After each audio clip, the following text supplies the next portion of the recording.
Salut les amis et bienvenue sur ma chaîne Gilles Goro, comment retrouver sa forme de jeunesse et si la lumière pouvait guérir, régénérer et même rajeunir vos cellules. Aujourd'hui, je vais vous révéler comment des longueurs d'onde bien précises peuvent agir en profondeur sur votre peau, vos muscles, vos articulations et même votre cerveau.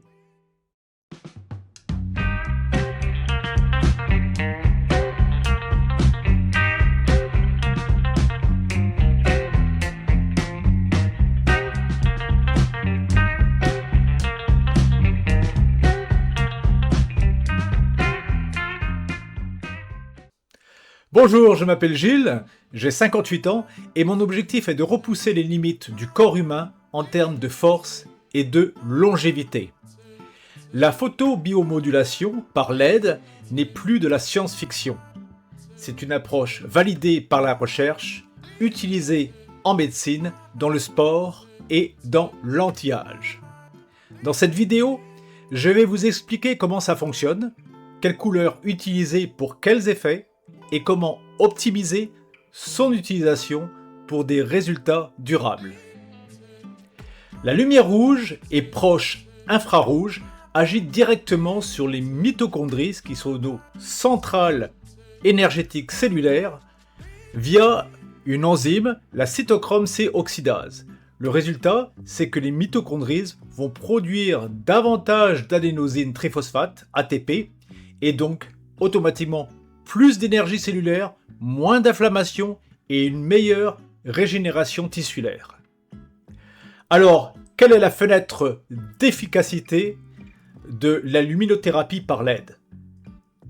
Alors pour le rouge, ça va dans une fenêtre de 620 à 670 nanomètres. Pour l'infrarouge proche, ça va de 760 à 940 nanomètres. Et le creux d'efficacité, généralement, se situe entre 700 et 780 nanomètres. Voilà, c'est vraiment un creux d'efficacité qu'on utilise très peu en thérapie lumineuse. Alors, quels sont les effets observés? Généralement des effets anti-inflammatoires, cicatrisants, une stimulation de la production de collagène et un effet neuroprotecteur. Alors les amis, quelles sont les longueurs d'onde et leurs super pouvoirs? Nous allons commencer tout de suite avec la lumière bleue qui se situe sur une longueur d'onde d'environ 415 nanomètres. Elle agit surtout en surface. Elle a un rôle antibactérien idéal contre l'acné, notamment contre une bactérie qui est la Cutibacterium agneas, grâce à la production de ROS.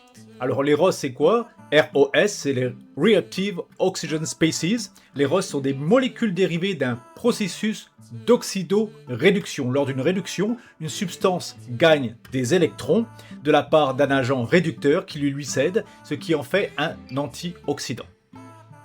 Ensuite les amis, la lumière rouge qui se situe sur une longueur d'onde entre 633 et 660 nanomètres. Cette longueur d'onde va stimuler la production de collagène, va donc avoir une action efficace pour maintenir l'élasticité de la peau. Elle va accélérer également la cicatrisation cutanée et peut être utilisée en oncologie pour la mucite orale. Donc elle est très efficace pour l'anti-âge du visage et de la peau en général. Ensuite les amis, nous avons l'infrarouge proche qui se situe de 810 à 850 nanomètres.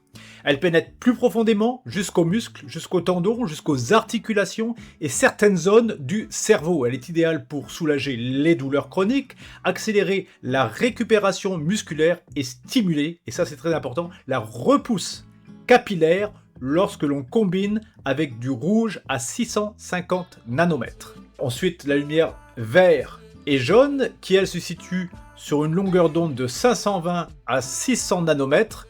Elle a des effets prometteurs sur l'homogénéité du teint et la réduction des rougeurs.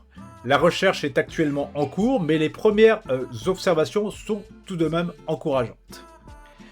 Alors, pour l'instant, quelles sont les applications validées? Eh bien, pour l'acné, le combo de la lumière bleue plus la lumière rouge pour une efficacité maximale. Ce combo va avoir donc une action anti-âge pour le visage, notamment avec du rouge à une longueur d'onde spécifique de 633 nanomètres, plus un infrarouge proche à une longueur spécifique de 830 nanomètres, et ce pour améliorer l'élasticité et réduire les rides. Ensuite, pour lutter contre l'alopécie androgénique, eh bien, le rouge, se situant dans une zone de 650 à 655 nanomètres, s'avère extrêmement efficace. Pour tout ce qui est douleur et problème de tendons, l'infrarouge, dans une zone de 810 à 905 nanomètres, et ce 2 à 3 fois par semaine.